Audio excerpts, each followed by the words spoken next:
Nova York, início dos anos 30. A cidade vibra com jazz, fumaça de tabaco e corrupção. Naqueles dias, caminhar por certas ruas era aceitar o risco de ficar preso entre disparos que podiam surgir sem aviso. Mas havia um nome que despertava um medo diferente. Um nome que até os próprios criminosos murmuravam com cautela. Esse nome era Vincent Cole, um jovem irlandês, de aparência tranquila e modos afáveis, mas capaz de transformar o Bronx em um território onde ninguém se sentia seguro. Não fazia distinção entre amigos ou adversários. A polícia o temia. A imprensa se obcecou por ele. E o público o via como uma ameaça impossível de prever. Sua trajetória criminosa foi tão rápida quanto destrutiva. Uma ascensão marcada por confrontos, vinganças e decisões que o levaram a ser apontado como o homem mais perigoso de toda a cidade. Esta é a história de um rapaz vindo da Europa que, antes de completar 25 anos, já havia deixado uma marca sombria na memória de Nova York. Para compreender quem foi Vincent Cole, é necessário voltar a um cenário muito diferente de Manhattan. Uma região costeira do norte da Irlanda, conhecida por sua beleza natural e pela dureza da vida enfrentada por seus habitantes no início do século XX. Ali, no verão de 1908, nasceu um menino chamado Vincent, o caçula de 7 irmãos, em uma família marcada pelo esforço e por uma economia difícil. Seu pai administrava uma pequena taberna de vila, um negócio modesto que mal permitia sobreviver em uma comunidade onde a imigração havia se tornado a única saída para milhares de jovens. Não demorou para que os Cole tomassem a mesma decisão. Quando Vincent ainda não havia completado 1 ano, a família vendeu a taberna e se uniu ao fluxo constante de passageiros que deixavam a Irlanda rumo ao continente americano. Em 1909, iniciaram a viagem a bordo do transatlântico SS Rafford, com um destino que prometia oportunidades, mas que logo lhes mostraria uma realidade muito mais dura. Após vários dias de travessia, a família chegou a Ellis Island, ponto de entrada de milhões de estrangeiros em busca de uma nova vida. Superados os controles médicos e administrativos, os Cole se estabeleceram no Bronx, em um bairro mais próspero do que outros distritos superlotados de imigrantes. O motivo? O pai havia recebido uma herança na Irlanda, o que lhes deu certa margem financeira ao começar. Durante alguns anos, a família conseguiu levar uma vida estável. O pai trabalhou como guarda no sistema de metrô e a mãe se dedicou aos cuidados dos filhos. No entanto, essa estabilidade foi quebrada de forma abrupta em 1916, quando a mãe de Vincent faleceu de tuberculose. Para uma criança de 8 anos, a perda foi devastadora. Tornou-se ainda mais dura quando, 4 anos depois, seu pai abandonou definitivamente o lar, incapaz de enfrentar a criação dos filhos sozinho. Os irmãos Cole ficaram sob os cuidados de uma tia no Bronx. A tragédia familiar não parou por aí. Em 1921, os 2 filhos mais velhos também morreram de tuberculose. Para Vincent, que ainda não havia completado 13 anos, isso significou ficar sem referências, sem orientação e sem estrutura. A escola deixou de ser um espaço possível para ele. Em casa, também não encontrava direção. E as ruas do Bronx, cheias de gangues juvenis, tornaram-se seu único ambiente. A combinação da ausência familiar, da falta de supervisão e da pressão constante do crime organizado do bairro o empurrou para um caminho sem volta. O que começou como pequenos incidentes escolares acabou em expulsões, conflitos violentos e, por fim, um contato direto com figuras criminosas que viam nele um jovem decidido, impulsivo e disposto a tudo. Para um adolescente sem rumo, as ruas do Bronx não ofereciam qualquer compaixão. Após a morte de seus 2 irmãos mais velhos, Vincent ficou emocionalmente desamparado. Aos 13 anos, havia perdido quase toda a família próxima, e seu comportamento começou a se deteriorar rapidamente. As expulsões se sucederam uma após a outra. Primeiro da escola pública do Bronx, e depois de vários internatos católicos, onde as brigas eram constantes. Ele demonstrava rejeição total a qualquer disciplina acadêmica. Em sua mente, a doença que havia tirado a vida de sua mãe e de seus 2 irmãos podia alcançá-lo a qualquer momento, e viver sob essa ameaça alimentava um desprezo crescente por qualquer plano de futuro que não fosse imediato. Sem supervisão real, sua tia acabou desistindo de insistir para que frequentasse instituições religiosas. A partir daí, Vincent passou a vagar por bairros onde a violência fazia parte do cotidiano. Facas, disputas de rua, apostas clandestinas e acertos de contas compunham o cenário em que acabou encontrando seu lugar. Nesse ambiente surgiu uma figura que marcaria seu destino. Owen Auney Madden. Um dos personagens mais influentes do mundo criminoso nova-iorquino. Madden liderava os Gophers, uma organização formada por centenas de jovens irlandeses que operavam a partir de Hell's Kitchen e controlavam amplas áreas do sul de Manhattan. A inteligência de Vincent, somada a um temperamento impulsivo e decidido, chamou a atenção de Madden. Ele não demorou a ingressar na organização e rapidamente se tornou um de seus homens de confiança. Com apenas 16 anos, já acumulava prisões por porte ilegal de armas e agressões. Aos 18, seu histórico superava uma dezena de detenções, algo que nas gangues da época era visto como uma credencial. Seu nome começou a circular entre criminosos de maior destaque.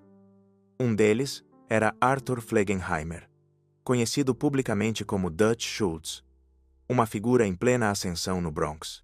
Schultz controlava grande parte do comércio clandestino de álcool, atividade que prosperou após a aprovação da Lei Seca, em vigor desde 1920. A proibição transformou o tráfico de bebidas em um dos negócios mais lucrativos daquele período. Em poucos meses, bares ilegais e clubes privados surgiram em todos os distritos da cidade. Muitos estavam sob controle direto de Schultz e de seu sócio Joey Noe. Entre esses locais estava o Hub Social Club, ponto de encontro dos membros da organização, onde Cole passou a ser visto com frequência. O contrabando de álcool desencadeou uma rivalidade violenta entre gangues. Assaltos a caminhões, incêndios criminosos e tiroteios noturnos tornaram-se comuns. Foi exatamente nesse cenário que Vincent encontrou espaço para se destacar. Schultz o designou como guarda armado dos comboios que transportavam a mercadoria. Os confrontos com grupos rivais vieram rapidamente. E Cole demonstrou uma agressividade que impressionou até mesmo os veteranos do submundo. Sua capacidade de agir com rapidez, sua determinação e a total ausência de medo diante de situações extremas levaram Schultz a escolhê-lo como um de seus executores preferidos. Ele já não era um simples acompanhante. Seu nome passou a ser diretamente associado a ações violentas contra donos de bares clandestinos que se recusavam a comprar o álcool do grupo. E, a cada tarefa concluída, sua reputação crescia. Nos anos seguintes, consolidou-se como peça fundamental dentro da estrutura de Schultz. Em breve receberia missões mais delicadas e perigosas. Tarefas que colocariam à prova não apenas sua habilidade com armas, mas também sua capacidade de lidar com os códigos de lealdade e traição do submundo nova-iorquino.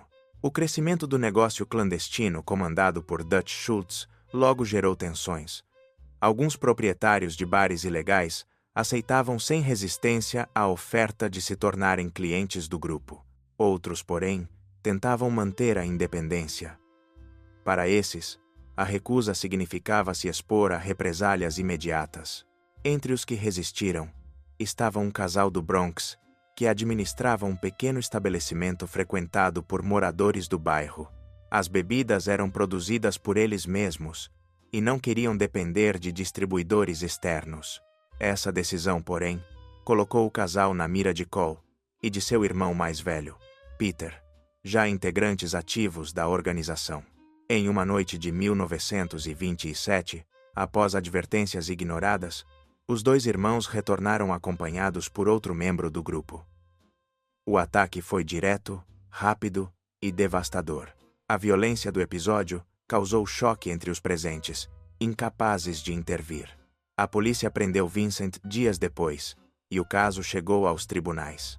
No entanto, a influência que Schultz havia acumulado no Bronx ficou evidente. Testemunhas intimidadas, jurados comprados e funcionários comprometidos fizeram com que o processo desmoronasse. O acusado foi libertado, reforçando no meio criminoso a ideia de que contava com proteção nos níveis mais altos da rede de corrupção. Livre de qualquer restrição judicial, Cole retomou seu papel dentro do grupo justamente quando Schultz atravessava um momento crítico. O empresário do crime havia conseguido expandir sua rede de bares clandestinos, e sua ambição o levou a tentar se instalar em Manhattan. Aquele território já tinha dono, Jack Legs Diamond, um contrabandista famoso por sua audácia e por sobreviver a inúmeros atentados. O choque entre os dois era inevitável. Por meses, as duas facções se enfrentaram em ruas, clubes noturnos e pontos estratégicos do transporte clandestino de álcool. Em novembro de 1928, a situação chegou a um ponto decisivo. Joey Noe, sócio e amigo próximo de Schultz, foi atacado na saída de um clube em Manhattan. Embora tenha sobrevivido por vários dias, seus ferimentos foram fatais. A morte de Noe provocou uma reação violenta. Schultz ordenou ataques incessantes contra qualquer pessoa ligada à rede de Diamond. E quem coordenou grande parte das ações foi Cole. Em menos de 24 horas, um dos homens de Diamond apareceu dentro de um automóvel destruído por rajadas de metralhadora, um aviso claro da determinação do grupo rival. O conflito abriu espaço para que Vincent tentasse melhorar sua posição. O lugar deixado vago pelo sócio de Schultz era cobiçado por vários integrantes do clã. E Cole buscou mostrar que podia ocupar. Sua chance chegou em 1929, quando decidiu agir por conta própria, ao lado de um companheiro da organização. Naquele ano, os dois executaram um roubo cuidadosamente planejado em uma empresa de laticínios do Bronx. Fingiram ser seguranças, conseguiram entrar sem resistência e saíram com uma enorme quantia em dinheiro vivo. O golpe foi limpo, silencioso e surpreendentemente meticuloso, aspectos pouco comuns nas ações que Cole costumava protagonizar. Mas o sucesso não recebeu a aprovação de Schultz. Para o chefe, o problema não era o dinheiro, e sim a falta de autorização e a mensagem de desafio que aquilo representava. A tensão entre os dois começou a crescer, e, com ela, a distância entre um chefe que não tolerava desobediência e um subordinado que se sentia pronto para reivindicar um status maior dentro da organização. Essa fricção marcaria o início de uma sequência de desentendimentos que, com o tempo, transformaria uma relação de confiança em uma guerra aberta. A distância entre Vincent e Schultz já era evidente. Mas o ponto de ruptura começou a se definir por decisões que, embora pequenas à primeira vista, revelavam um conflito profundo, motivações diferentes, personalidades incompatíveis e uma ambição que Cole já não estava disposto a esconder. O roubo na empresa de laticínios não representou apenas uma falta de disciplina. Ele também expôs o estilo de vida que Vincent estava construindo. Longe da austeridade que Schultz impunha ao seu entorno, Cole havia se tornado uma figura visível na vida noturna de Nova York. Seus ternos sob medida, camisas de seda e chapéus cuidadosamente inclinados contrastavam com a imagem séria e reservada de seu chefe. Ele aparecia em clubes exclusivos, bebia em salões que competiam para atrair a elite e dirigia automóveis que nenhum subordinado de Schultz costumava poder se permitir. A imprensa, fascinada por sua aparência jovem, chegou a descrevê-lo como alguém que teria se encaixado no mundo do cinema se não tivesse escolhido o caminho do crime. Quando os dois se encontraram após o roubo, a conversa foi tensa. Schultz exigiu explicações. Considerava imperdoável que um membro do seu círculo agisse sem a sua autorização. Vincent respondeu de um modo que surpreendeu até mesmo quem o conhecia. Afirmou que grande parte do poder da organização se devia aos seus próprios métodos, e que, por isso, merecia um lugar como sócio. O pedido foi recebido com frieza. Para Schultz, aquele posto havia pertencido a Joe Inoue, e após sua morte, ele não pretendia abrir esse espaço para mais ninguém. Aquilo marcou uma mudança irreparável. O que antes fora uma relação próxima, começou a se transformar em um vínculo carregado de tensão. Schultz era conhecido por seu temperamento dominante, mas também por responder com violência a qualquer gesto de desafio. E Cole acabara de cruzar uma linha que muito poucos se atreviam sequer a chegar perto. Embora a ruptura fosse iminente, Cole continuou na folha de pagamento de Schultz por algumas semanas. Em silêncio, começou a recrutar aqueles que, dentro da organização, estavam descontentes com o sistema de pagamento. Diferentemente de outros grupos criminosos, Schultz não distribuía percentuais dos lucros. Oferecia salários fixos. Essa política gerava frustração, sobretudo entre os que arriscavam a vida diariamente em operações de contrabando e extorsão. Cole se valeu desse descontentamento para traçar seu plano, deixar a organização e formar sua própria estrutura.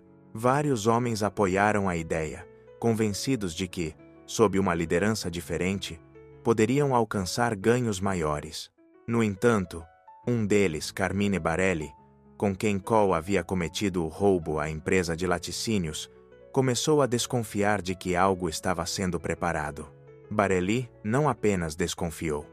Percebeu que a criação de um novo grupo poderia provocar uma reação imediata e violenta de Schultz.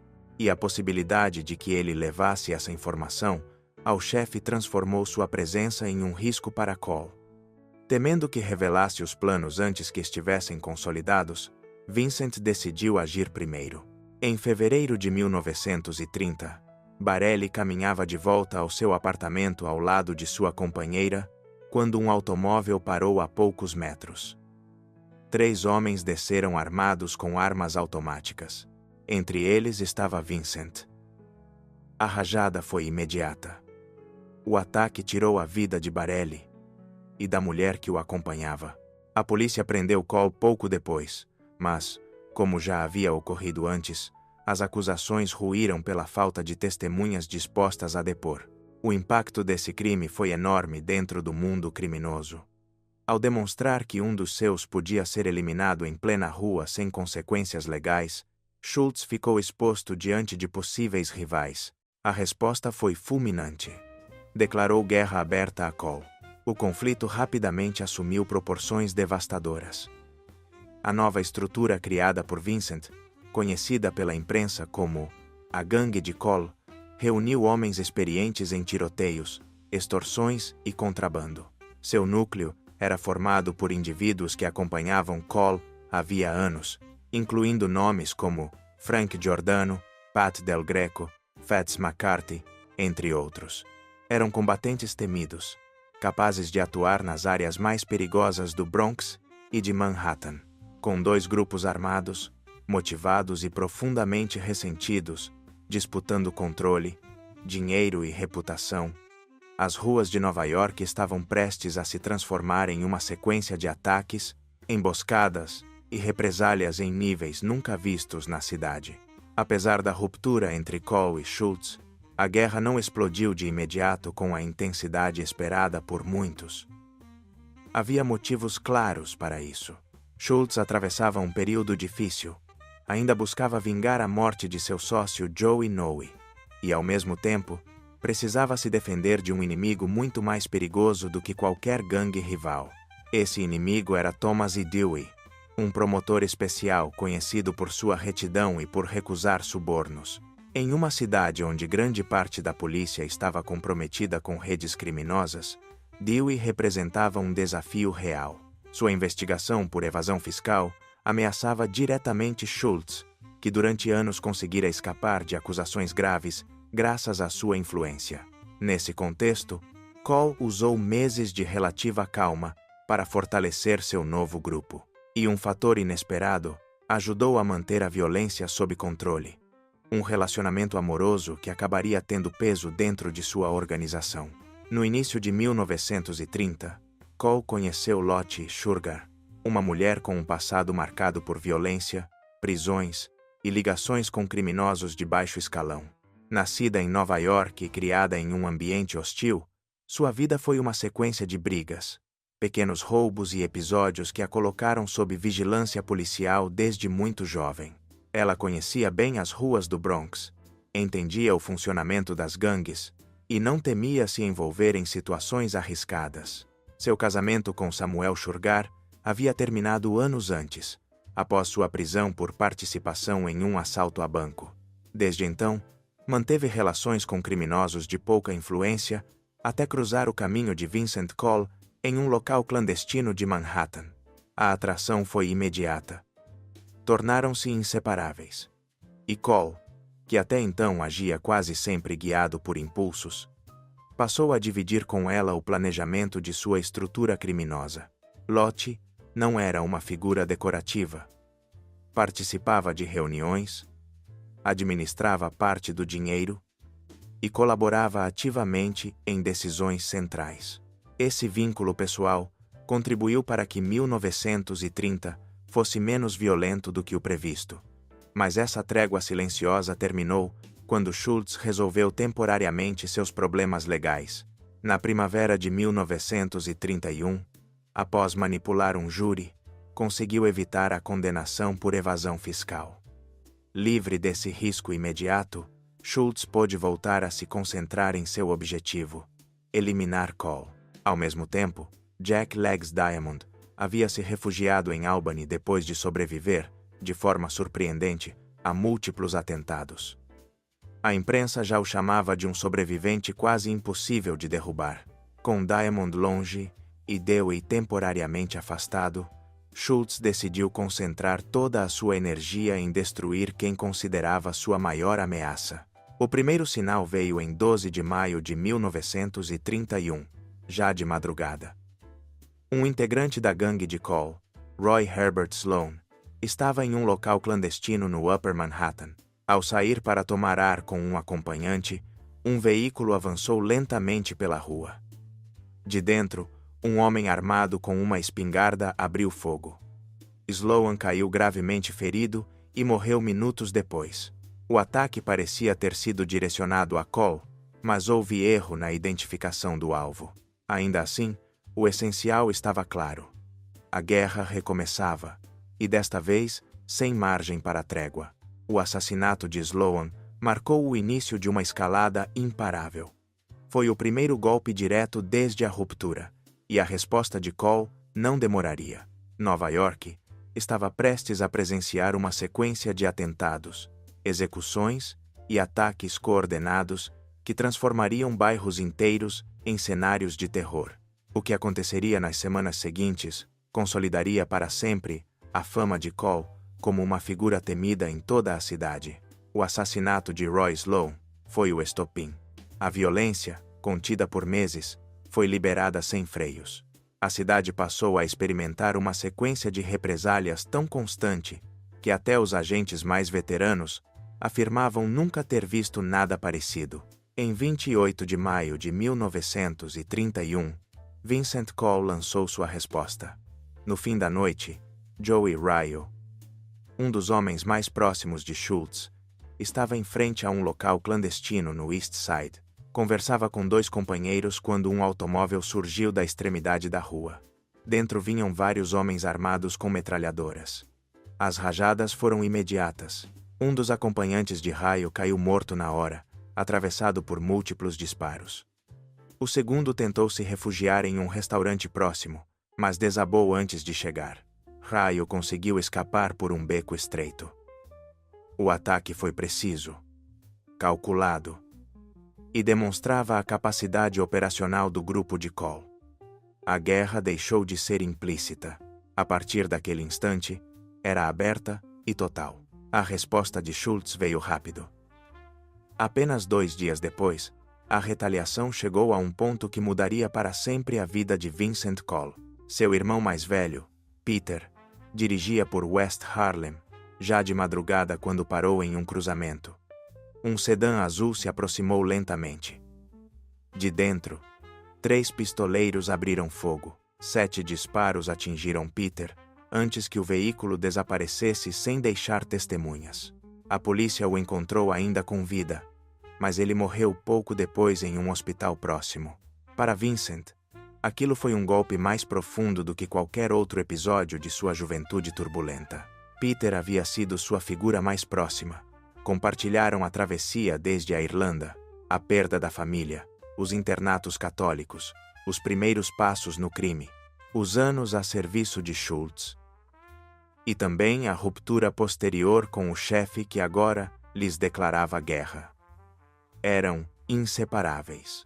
A morte de Peter quebrou Cole de um jeito que ninguém tinha visto antes. Ficou claro para todos os observadores policiais, mafiosos e jornalistas que viria uma resposta feroz. E não demorou. Horas após o funeral improvisado, Cole executou a primeira de suas represálias. No Bronx, 12 homens ligados a Schultz estavam em uma casa de boliche, relaxados em um ambiente que acreditavam ser seguro. Passada a meia-noite, 3 indivíduos bem vestidos entraram no estabelecimento. Responderam com cortesia quando o gerente perguntou se queriam jogar. Disseram que apenas assistiriam. Eram Vincent Cole, Pat Del Greco e Fior Basil. Pouco depois, quando um dos jogadores lançou a bola e derrubou os pinos, os 3 se deslocaram até a saída. Com o barulho como cobertura, apontaram para Gennaro Shin Yatarolo, um cobrador temido da organização de Schultz. Os tiros ecoaram no local, e Yatarolo caiu sem chance de sobreviver. A cidade entendeu que aquilo não seria um simples intercâmbio de ataques. Cole não havia perdido apenas um irmão. Havia perdido o último vínculo profundo com sua primeira vida, a vida anterior ao crime. Esse vazio se transformou em vingança absoluta. 2 dias depois, a violência continuou. Cole e seu grupo invadiram uma garagem usada por Schultz para armazenar mercadorias do contrabando. Destruíram mais de 100 de máquinas automáticas e incendiaram vários caminhões, que eram parte essencial da logística do clã rival. A mensagem era clara. Aquele conflito já não dizia respeito apenas a território ou dinheiro. Para Cole, tornara-se pessoal, e a cidade se preparava para semanas de ataques que a imprensa descreveria como uma tempestade criminosa sem precedentes. Os ataques que se seguiram ao assassinato de Gennaro Yatarolo marcaram uma mudança evidente na estratégia de Cole. Ele já não se limitava a acertar contas pessoais. Passou a destruir a base econômica que sustentava o império de Schultz. O primeiro sinal foi a descoberta do corpo de Luis de Rosa, um dos veteranos da organização rival.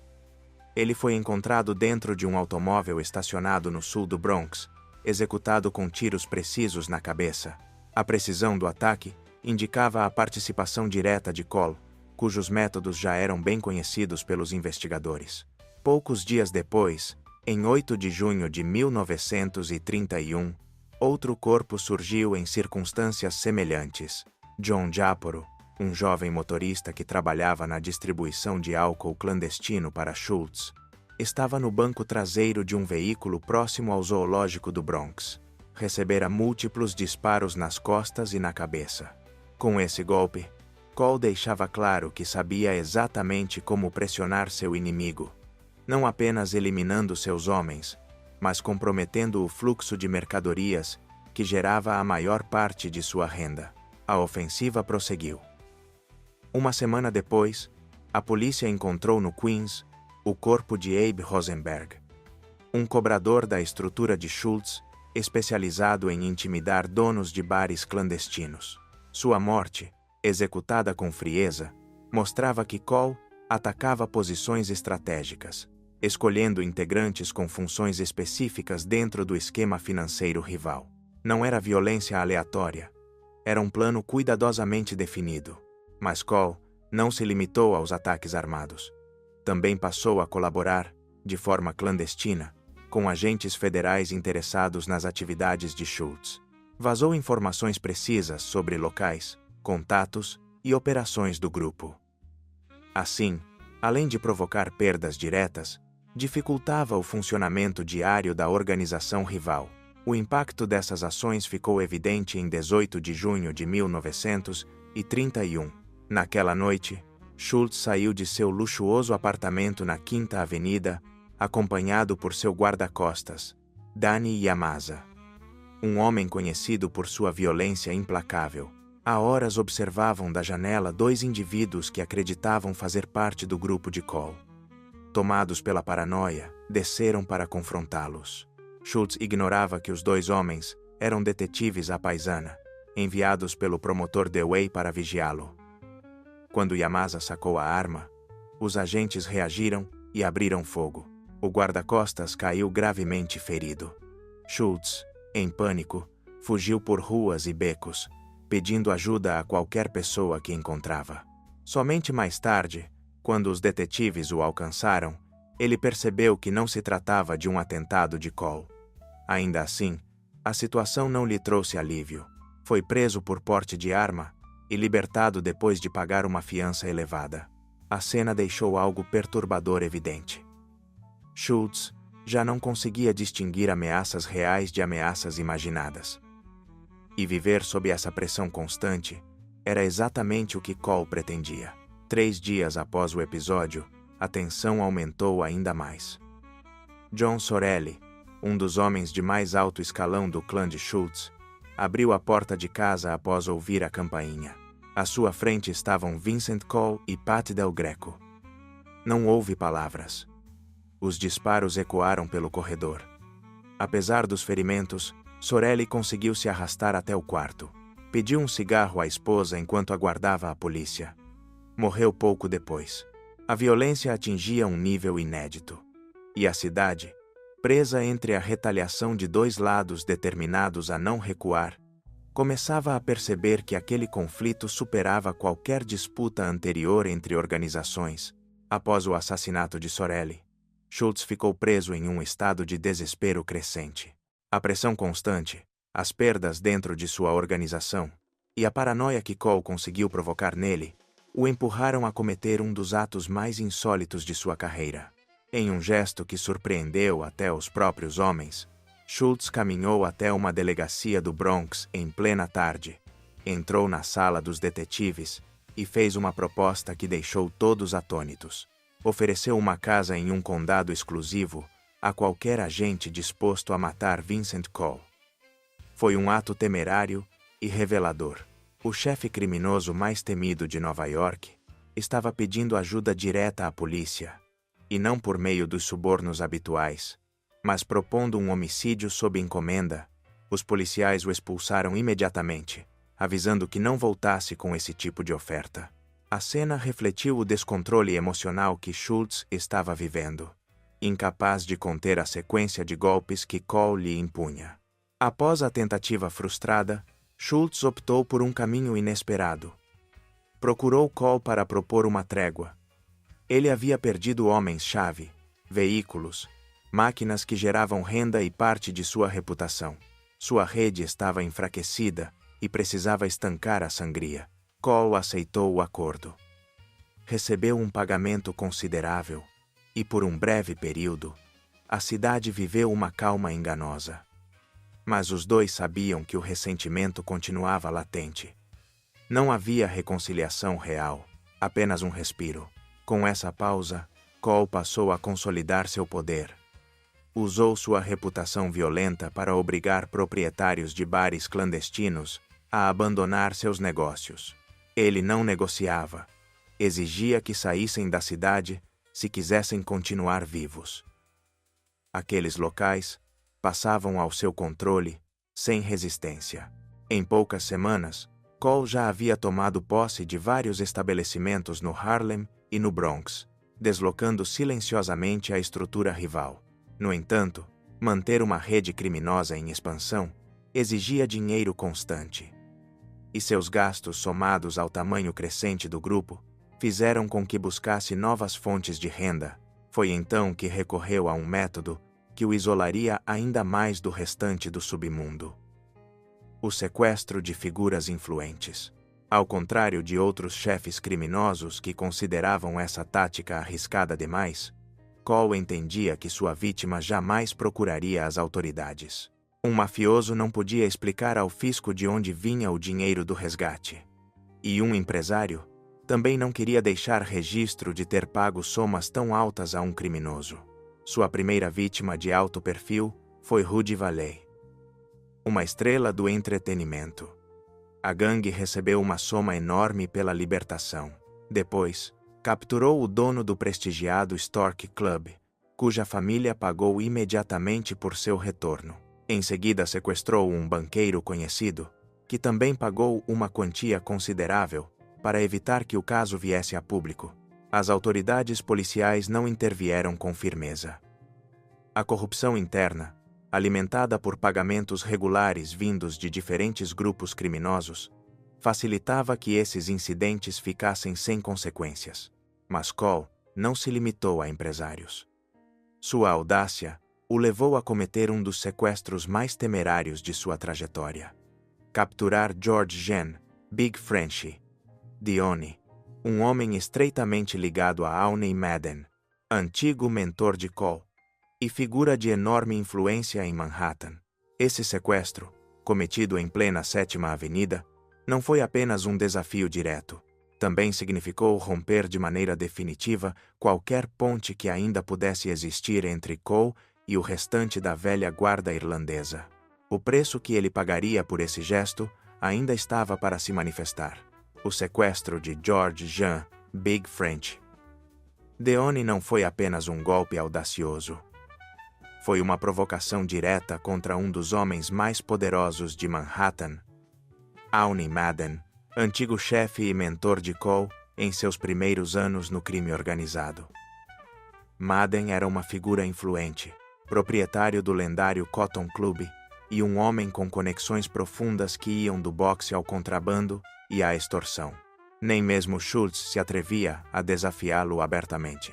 Que Cole tivesse capturado um de seus sócios em pleno Midtown e em território controlado por Madden revelava um nível de temeridade que deixava atônitos até os grupos criminosos acostumados à violência. Por volta da meia-noite, Cole telefonou pessoalmente para Madden a fim de negociar a libertação de Dione. O acordo foi fechado em $35.000. Madden pagou e começou a preparar sua vingança. A mensagem era simples. Cole havia cruzado uma linha que ninguém cruzava sem consequências. Apesar do conflito com uma figura tão influente, Cole continuou expandindo seu negócio de sequestros. Muitos desses casos nunca chegaram aos jornais, porque as vítimas mafiosos ou empresários, com dinheiro não declarado, preferiam pagar antes de enfrentar os agentes fiscais. As quantias pagas fortaleceram a fortuna de Cole e lhe permitiram ampliar sua influência no submundo nova-iorquino. Mas havia um problema que o dinheiro não conseguia resolver. Cole queria reconhecimento público. Não lhe bastava ser temido. Aspirava a estar no mesmo nível de nomes como Awney Madden ou Dutch Schultz, tratados com certa deferência por empresários, jornalistas e políticos corruptos. Ambos haviam construído uma imagem que, embora baseada em atividades criminosas, transmitia poder, estratégia e controle. Cole, por outro lado, era visto como um homem perigoso, sem limites. Embora vestisse roupas caras e posasse para repórteres com segurança e aparência impecável, a impressão geral era outra. Não transmitia sofisticação, mas ameaça. Donos de clubes, em vez de saudá-lo com admiração, ficavam tensos ao vê-lo entrar. O público o percebia como imprevisível, mais inclinado à violência do que à diplomacia criminosa que caracterizava outros chefes. Para Cole, essa falta de respeito era insuportável, e essa frustração tornou-se evidente em um episódio que marcou profundamente seu orgulho. No fim de 1931, um grupo de imigrantes irlandeses organizou um evento beneficente no Brooklyn para ajudar uma família originária do mesmo vilarejo dos Cole, cuja casa no Bronx havia sido destruída por um incêndio. Vincent compareceu acompanhado de Lottie. Ambos chegaram usando trajes caros, exibindo a ostentação que havia se tornado parte essencial de sua imagem pública. Mas, longe da recepção triunfal que esperava, Cole encontrou olhares esquivos. Ninguém se aproximou para cumprimentá-lo. Para muitos daqueles imigrantes, trabalhadores humildes lutando pela sobrevivência, ele não representava sucesso, mas vergonha para a comunidade. Um homem cuja violência havia manchado o nome de sua região natal. Alguns convidados chegaram a deixar o local ao vê-lo entrar. Outros evitaram qualquer contato. Ficava claro que sua origem irlandesa não era motivo de orgulho, mas de rejeição, e aquele desprezo o atingiu profundamente. Cole havia desejado reconhecimento. Buscara respeito. Em sua mente, seu poder deveria tê-lo transformado em exemplo para aqueles que compartilhavam sua origem. Mas encontrou humilhação. E essa ferida, aparentemente menor diante de sua vida criminosa, acabou intensificando ainda mais a ferocidade com que enfrentaria os meses seguintes. O episódio no evento beneficente deixou uma marca profunda. Cole esperava admiração e reconhecimento, mas encontrou rejeição total. Seus próprios parentes evitaram saudá-lo. Alguns até saíram do local para não cruzar com ele. Essa reação não se devia à origem humilde, nem ao envolvimento com contrabando. O motivo era mais grave: seu histórico de sequestros, ameaças e violência indiscriminada. Para a comunidade irlandesa do Bronx e do Brooklyn, homens e mulheres que trabalhavam jornadas exaustivas, tentando construir um futuro digno, Cole representava exatamente o oposto do que buscavam. Seu comportamento colocava em risco a reputação de um grupo que já lutava contra estigmas e preconceitos. Ser conhecido como o criminoso de Gweedore não era um rótulo que aceitavam como parte de sua identidade coletiva. Ferido no orgulho, Cole tentou justificar o ocorrido à imprensa. Minimou o episódio e classificou os participantes como pessoas sem ambição, alegando que invejavam seu sucesso. Essas declarações apenas aprofundaram o distanciamento. Em vez de recuperar respeito, conquistou ainda mais antipatia. Pouco depois, uma nova prisão por sequestro levou Cole a uma cela. Dali, ele contatou Schultz e o ameaçou revelar detalhes internos de sua organização caso a fiança não fosse paga. Schultz, dividido entre a aversão a Cole e o medo de uma possível delação, acabou pagando uma quantia elevada. Semanas depois, Cole não compareceu ao julgamento, fazendo com que Schultz perdesse o dinheiro. Cole não demonstrou qualquer intenção de compensá-lo. Com esse gesto, ficou claro que Cole não era apenas imprevisível. Ele também estava disposto a explorar qualquer fraqueza de qualquer rival, até mesmo daqueles que em algum momento haviam sido aliados. E então veio o acontecimento que mudaria para sempre sua imagem pública. Em pleno verão de 1931, Cole planejou sequestrar Joey Rayl, um dos homens de maior hierarquia do grupo de Schultz. Era um alvo que ele já havia tentado eliminar meses antes, sem sucesso. Em meio a uma onda de calor que havia causado inúmeras mortes na cidade, Cole reuniu alguns de seus homens e seguiu para a East 107th Street, onde Ryle costumava ficar em frente ao Helmar Social Club. A rua estava cheia de famílias tomando o ar da noite, com crianças brincando nas calçadas. Um automóvel conversível deslizou lentamente pela rua. Dentro estavam 5 homens armados.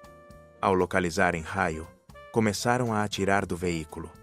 Uma espingarda e uma pistola automática dispararam várias rajadas em direção à entrada do clube. Ryle conseguiu se colocar a salvo, mas as balas não pararam onde Cole esperava.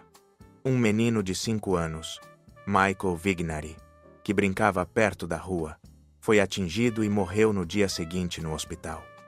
Seu irmão, de 7 anos, ficou ferido por vários disparos. Outra criança, de 3 anos, em seu carrinho, também foi atingida. Mais 2 crianças sofreram ferimentos, enquanto corriam para se proteger, A cena provocou horror imediato. Não era um acerto de contas entre criminosos. Era a morte de uma criança em um bairro cheio de famílias. Os jornais dedicaram capas inteiras ao caso. As rádios transmitiram o choro da mãe. A indignação foi imediata, profunda e generalizada. O nome de Vincent Cole ficou para sempre ligado àquela tragédia. A polícia iniciou uma caçada em nível nacional. As patrulhas receberam autorização para atirar se fosse necessário. Em questão de horas, Cole passou de criminoso temido a figura repudiada, inclusive por quem até então havia observado a guerra entre gangues à distância. A partir daquele dia, Nova York já não o via como contrabandista, nem como sequestrador, nem como pistoleiro. Via-o como um homem responsável pela morte de uma criança, e essa percepção mudaria seu destino para sempre. O tiroteio na East 107th Street deixou um saldo devastador. Além do menino que perdeu a vida, outras crianças ficaram feridas. Um garoto de 7 anos levou vários tiros. Um bebê de 3 anos dormindo em seu carrinho foi atingido nas costas, e mais 2 crianças sofreram lesões enquanto tentavam se proteger. A indignação pública cresceu imediatamente. As imagens do funeral, divulgadas pelas emissoras de rádio e pelos noticiários da época, mostravam a mãe da criança mergulhada em uma dor dilacerante. Foi impossível para a opinião pública permanecer indiferente. Mesmo assim, a comunidade evitou cooperar com as autoridades. O medo de Cole era tão profundo que até quem tinha visto a cena se recusava a falar. No entanto, 5 dias depois apareceu um homem chamado George Brett, que afirmou ter visto o veículo de onde partiram os disparos. Disse que poderia identificar Cole e um de seus homens como responsáveis. Com esse depoimento, o nome de Vincent Cole foi publicado em todos os jornais como o principal suspeito de um crime que havia chocado a cidade. As manchetes o chamaram de assassino de crianças, um rótulo que o transformou no inimigo número 1 de Nova York. O FBI o colocou no topo de sua lista de criminosos mais procurados, e o prefeito da cidade, Jimmy Walker, o definiu publicamente como um cão raivoso. O apelido ficou ligado a ele para sempre. O comissário de polícia ordenou um deslocamento extraordinário de agentes e autorizou o uso de força letal, se necessário. A perseguição deixou de ser um assunto local e se transformou em uma caçada nacional. Cole reagiu como sabia. Escondeu-se, mudou a aparência e continuou em movimento. Tingiu o cabelo, deixou crescer um bigode e evitou circular por áreas que frequentava antes. Passou longos dias escondido em um hotel na Rua 23 com Lottie. Apesar disso, manteve sua estratégia de atacar Schultz, convencido de que eliminá-lo era o único modo de escapar do cerco policial. Foi durante esse período de clandestinidade que Cole buscou uma saída alternativa. Ele se reuniu com Jack Legs Diamond, que vivia temporariamente em Albany, após sobreviver a vários atentados ordenados por Schultz. Diamond operava à distância, mas mantinha uma estrutura ativa. Cole propôs unir forças e transferir as operações para fora de Nova York, dedicando-se ao contrabando interestadual. Argumentou que ambos tinham um inimigo em comum e que deixar a cidade era a única opção viável. Surpreendentemente, Diamond aceitou colaborar.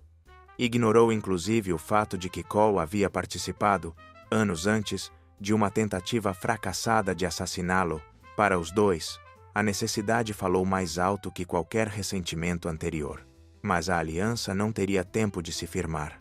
De volta a Nova York, Cole retomou os ataques contra Schultz. Em 2 de outubro de 1931, Joe Mullins, responsável por uma das principais garagens da organização de Schultz, estava em frente ao prédio quando um automóvel parou diante dele. Cole desceu do veículo e atirou a queima-roupa. Em seguida, lançou 2 moedas sobre o corpo. Um gesto simbólico que transmitia uma mensagem clara. Schultz não conseguia proteger nem mesmo seus encarregados de logística. No dia seguinte, Agentes federais realizavam uma operação em outro depósito de Schultz, quando o mesmo carro apareceu novamente. De dentro, Cole lançou uma pedra a qual estava preso um artefato explosivo caseiro. A explosão destruiu parte do edifício, sem causar vítimas. Era mais um aviso de que Cole não pretendia diminuir a intensidade do conflito, apesar de ser o fugitivo mais procurado do país. Nova York entrava em uma fase ainda mais perigosa da guerra pessoal entre os dois homens. A bomba improvisada que explodiu no depósito da Westchester Avenue confirmou de forma definitiva que Cole não tinha qualquer intenção de reduzir a violência. A mensagem para Schultz era inequívoca. Seu inimigo continuaria atacando cada ponto vulnerável de sua estrutura. O ataque também servia para mostrar a Jack Legs Diamond que a aliança proposta era real e que Cole estava disposto a agir com firmeza. Mas antes que essa cooperação pudesse se formalizar, aconteceu o que Cole mais temia: um golpe policial decisivo. As autoridades, alertadas por movimentos incomuns e por delações internas, agiram durante a madrugada. Vários integrantes do grupo de Cole foram presos simultaneamente. O próprio Cole foi localizado ao amanhecer no hotel onde se escondia, na Rua 23. Foi encontrado exausto, nervoso, ainda tentando reorganizar seu próximo passo. Ele foi preso às 9 horas da manhã. A acusação era a mais grave possível: homicídio premeditado pela morte da criança atingida na East 107th Street. A indignação pública era tão intensa que muitos veículos de imprensa já davam o desfecho como certo. As manchetes afirmavam que Cole tinha encontro marcado com a cadeira elétrica de Sing Sing. O prefeito pressionava por um julgamento rápido. O promotor exigia a pena máxima. A população clamava por condenação. Estava claro que, para as autoridades, aquilo precisava ser resolvido sem demora. No entanto, o processo tomou um rumo inesperado. Em dezembro de 1931, o julgamento teve início. Cole e um de seus homens sentaram-se diante de um tribunal lotado. A acusação baseava-se principalmente no depoimento do suposto testemunho ocular, George Brett, o homem que dizia ter visto o tiroteio do outro lado da rua. O que ninguém esperava era a defesa. O advogado responsável por representá-lo era Samuel Leibovitz, um dos nomes mais temidos pela promotoria e amplamente requisitado por figuras do crime organizado. Com habilidade extraordinária, ele destruiu por completo a credibilidade do testemunho. Durante o interrogatório, revelou que Brett possuía um histórico duvidoso. Em outras cidades, havia se apresentado como testemunha presencial de vários assassinatos, sempre em troca de recompensas financeiras. A revelação abalou a sala. O júri ficou perplexo. O juiz ordenou a verificação imediata dos antecedentes da testemunha, que acabou sendo encaminhada ao setor psiquiátrico do Hospital Bellevue. Com a testemunha-chave desmoralizada, a acusação perdeu seu alicerce. O julgamento virou um espetáculo caótico. Sem prova consistente, o tribunal não teve alternativa senão absolver Cole. A reação pública foi de fúria. Para a imprensa, era um escárnio da justiça. Para a polícia, um fracasso. Mas, para Cole, foi uma vitória que reforçou sua convicção de que podia desafiar qualquer um. E mesmo assim, aquele triunfo seria o começo da queda. Pouco depois do julgamento, Cole aceitou um dos trabalhos mais imprudentes de sua carreira: um contrato para assassinar Charles Lucky Luciano, então uma das figuras mais influentes do crime organizado. A proposta veio de Salvatore Maranzano, chefe máximo da máfia italiana em Nova York após a guerra interna que havia colocado famílias umas contra as outras. Maranzano havia se proclamado chefe dos chefes e reorganizado os grupos italianos em 5 estruturas principais. Cada uma tinha hierarquias definidas e regras rígidas. Maranzano pretendia impor uma ordem absoluta na cidade, favorecendo quem compartilhava sua visão e excluindo quem considerava próximo demais de criminosos não italianos.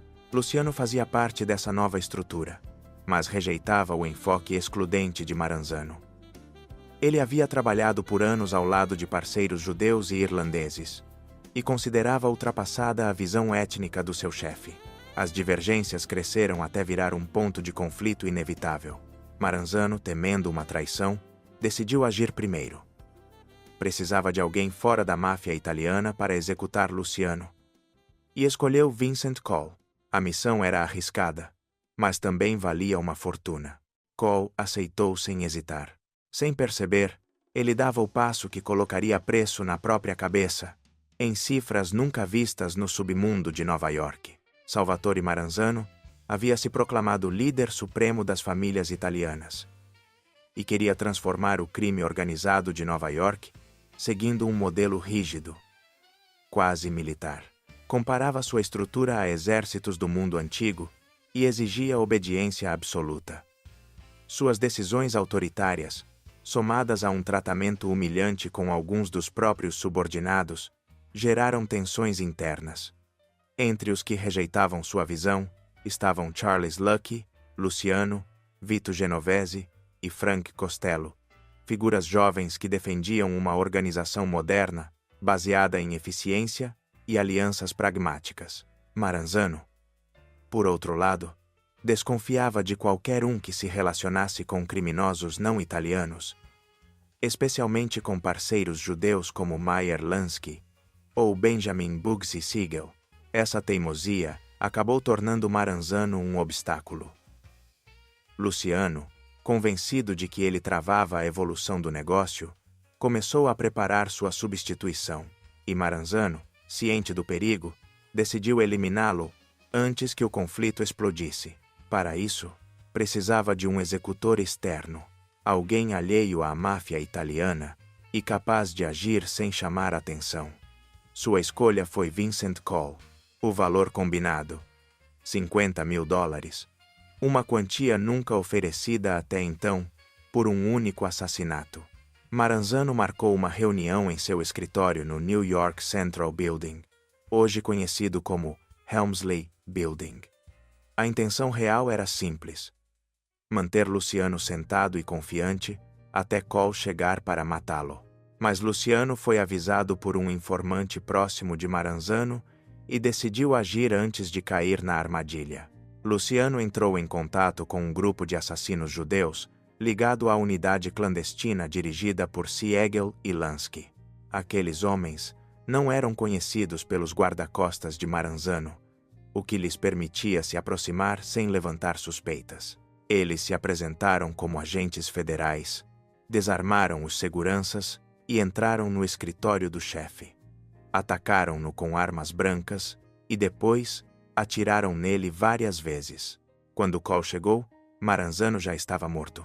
Os assassinos que saíam do prédio reconheceram Cole enquanto ele se aproximava e avisaram Luciano imediatamente. Até aquele momento, Luciano não sabia que o encarregado do atentado contra ele era Cole. Essa informação mudou o rumo da guerra criminosa em Nova York. A partir daquele momento, Cole passou a ser um alvo prioritário. Luciano ordenou a Olney Madden, antigo chefe de Cole na época dos Gophers, que igualasse a recompensa de Maranzano, outros $50 mil para quem eliminasse Cole. Madden, com sua ampla rede de contatos, aceitou. E quando Dutch Schultz ficou sabendo, acrescentou mais $50 mil. O valor total, $1,000,000, o equivalente hoje a mais de 2 milhões. A quantia abalou completamente o submundo do crime.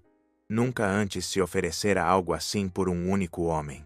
Todo assassino de aluguel, todo gangster ambicioso, todo pistoleiro disposto a arriscar a vida via agora Cole como uma oportunidade única. Entre os que partiram em sua caça, destacavam-se duas figuras violentas e especialmente perigosas: Leonard Scioletti, conhecido como Ski, e Francis Tony Fabrizio, ambos armados, disciplinados e experientes em emboscadas de grande precisão. A oportunidade não demorou a surgir. Em 1 grau de fevereiro de 1932, após receberem um aviso presumivelmente vindo da própria organização de Schultz, Os dois assassinos se deslocaram para o norte do Bronx, até uma casa usada com frequência como ponto de encontro do grupo de Cole. Havia adultos e crianças. Era um encontro social, não uma operação criminosa. Quando um menino abriu a porta, achando que eram visitantes, os 4 atacantes invadiram sem hesitar. Em segundos, a sala virou um inferno. As rajadas foram tão rápidas e tão certeiras que ninguém conseguiu reagir. Vários membros da gangue de Cole morreram na hora. Os assassinos fugiram convencidos de que tinham cumprido a missão, mas falharam no essencial. Vincent Cole não estava ali. A invasão aconteceu apenas meia hora antes de ele chegar. Os atacantes se retiraram acreditando que a recompensa já era deles. Não sabiam que a perseguição estava só começando e que Cole, longe de desistir, estava prestes a encarar seus dias finais. O massacre da Commonwealth Avenue foi um dos episódios mais chocantes de toda a guerra criminosa. Quando o silêncio voltou à casa, havia 3 mortos. Entre eles estava Pat Del Greco, um dos homens mais próximos de Cole desde a morte de seu irmão Peter. Del Greco não era apenas seu tenente mais leal. Também havia sido um dos primeiros a segui-lo quando Cole rompeu de vez com Schultz. O segundo morto foi Fiorio Basile, outro membro fundamental do grupo. Sua morte enfraqueceu de forma significativa a gangue, que já estava fragmentada e sob pressão constante. A terceira vítima foi uma mulher completamente alheia ao conflito. Emily Torello, de 32 anos. Ela tinha ido visitar a família Basile, sem imaginar que ficaria presa em um tiroteio direcionado a um grupo criminoso. Sua morte aumentou ainda mais a indignação pública. Havia crianças na casa. Algumas ficaram levemente feridas. Milagrosamente, todas sobreviveram. A ironia do ataque é que os pistoleiros agiram rápido demais. Cole chegou à casa meia hora depois, viu as viaturas e foi embora imediatamente. Se o ataque tivesse ocorrido 30 minutos mais tarde, teriam encontrado Cole lá dentro. As capas dos jornais exibiam imagens devastadoras. Embora Cole não fosse o responsável direto por aquele massacre, seu nome aparecia novamente ligado à violência mais extrema. A pressão da mídia chegou a um ponto insustentável. As autoridades precisavam de resultados visíveis. E, o mais importante, os grupos criminosos também exigiam isso. A polícia havia tolerado por anos subornos e acordos informais com várias organizações. Mas o impacto negativo que os crimes de Cole estavam causando na opinião pública ameaçava a relação lucrativa entre as gangues e certos setores corruptos da corporação. Era preciso pôr fim à situação. Foi então que Dutch Schultz e Aune Madden decidiram agir. Ambos entendiam que, enquanto Cole estivesse vivo, a pressão policial continuaria a aumentar sobre todos eles. Sua presença já não era apenas um problema pessoal. Havia se tornado um risco financeiro e operacional para os interesses criminosos de grande parte da cidade. Pouco depois do massacre, Cole recebeu uma mensagem de Madden, alguém que conhecia desde os tempos dos Gophers. A mensagem sugeria a possibilidade de negociar uma trégua definitiva, um acordo que encerraria o conflito com Schultz. Para Cole, exausto, encurralado e com a maior recompensa já oferecida por um criminoso de sua idade, aquela proposta representava uma possível saída. Ele confiava em Madden. Apesar de ter sequestrado um de seus associados meses antes, Cole acreditava que os antigos vínculos ainda estavam intactos. Não imaginava que Madden e Schultz estavam colaborando em segredo para planejar sua morte. O encontro foi marcado para o bairro de Hell's Kitchen. Cole assumiu que, estando sob a influência de Madden, seria um território seguro. Mas seus inimigos não queriam correr o risco de errar a identificação. Para garantir isso, um dos homens responsáveis pela emboscada seria Bo Weinberg, um membro respeitado da organização de Schultz, que havia trabalhado lado a lado com Cole durante anos. Ninguém duvidaria de sua capacidade de reconhecê-lo. Na noite de 7 de fevereiro de 1932, Cole e Lottie se hospedaram novamente no Cornish Arms Hotel. À 00:30, Cole saiu para fazer uma ligação a Madden. Precisava confirmar os detalhes do encontro e se certificar de que o caminho para a trégua estava realmente livre. Ele atravessou a rua e entrou em uma farmácia aberta durante a madrugada. Dirigiu-se a uma das cabines telefônicas no fundo. Trazia consigo $11 e algumas moedas. Não portava nenhuma arma.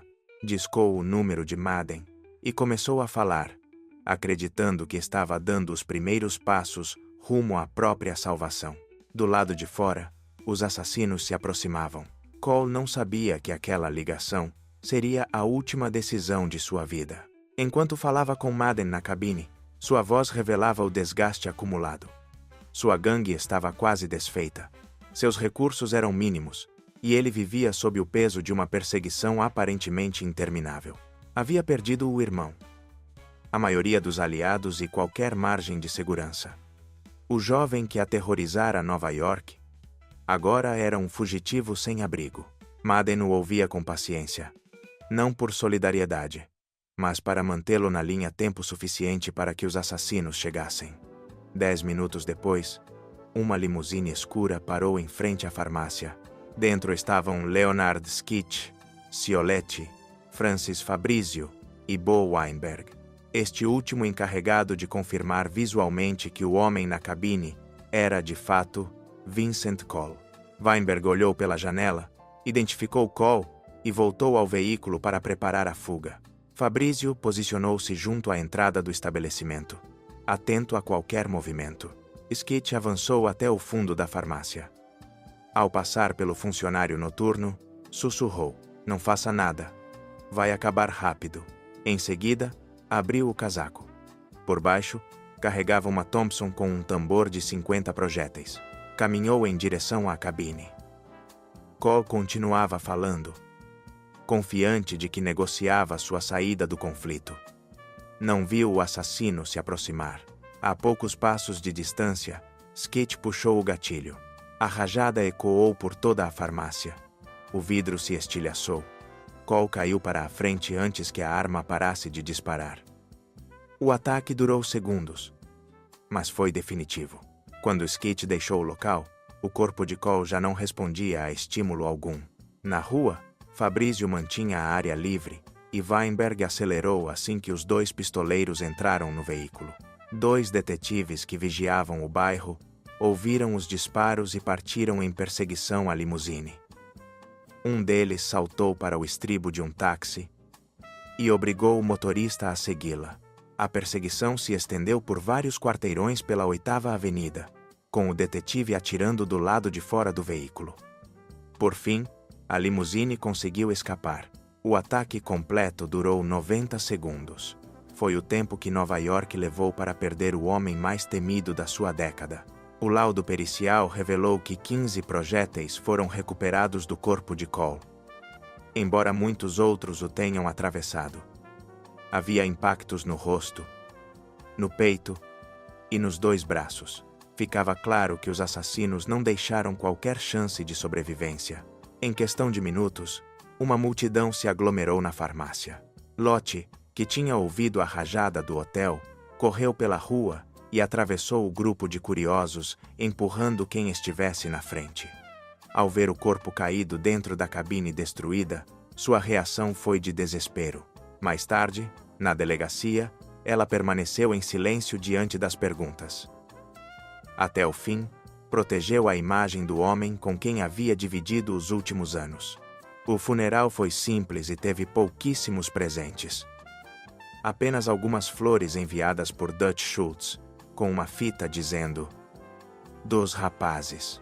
Uma despedida irônica enviada por quem, um dia, o considerou útil e depois o condenou à morte. Cole foi enterrado no cemitério de St. Raymond, ao lado do irmão Peter. Apesar dos ternos caros, da fama sombria e das manchetes sensacionalistas, só Lottie guardou um luto verdadeiro. Depois da morte de Cole, Lottie desapareceu do cenário público.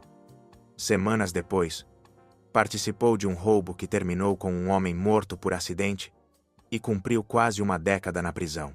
Ao sair em liberdade, ignorou uma ordem judicial e sumiu do mapa. Acredita-se que tenha se mudado para o oeste do país, adotado uma nova identidade e nunca mais sido localizada. O destino dos 3 assassinos também não foi diferente do habitual no mundo do crime. Francis Fabrizio, um dos atiradores, morreu 8 meses depois dentro da própria casa, abatido após ameaçar revelar informações comprometedoras sobre figuras de alto escalão. Leonard Cioletti, que puxou o gatilho na farmácia, foi executado na cadeira elétrica em 1935 por outro assassinato. Bo Weinberg, o homem que confirmou a presença de Cole, também não escapou à lei do submundo. Quando Schultz descobriu que ele negociava em segredo com Luciano para ficar com parte dos negócios, mandou sequestrá-lo, amarrá-lo com cimento e jogá-lo no rio. O próprio Dutch Schultz cairia pouco depois. Ao enfrentar a cúpula italiana e anunciar que planejava eliminar o promotor Thomas Dewey, assinou sua sentença.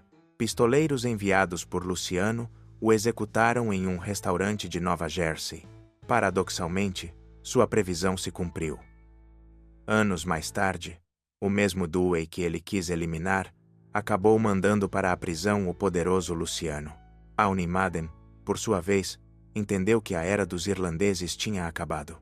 Deixou Nova York em 1935, instalou-se no Arkansas e viveu seus últimos anos dedicado a negócios noturnos, longe dos holofotes.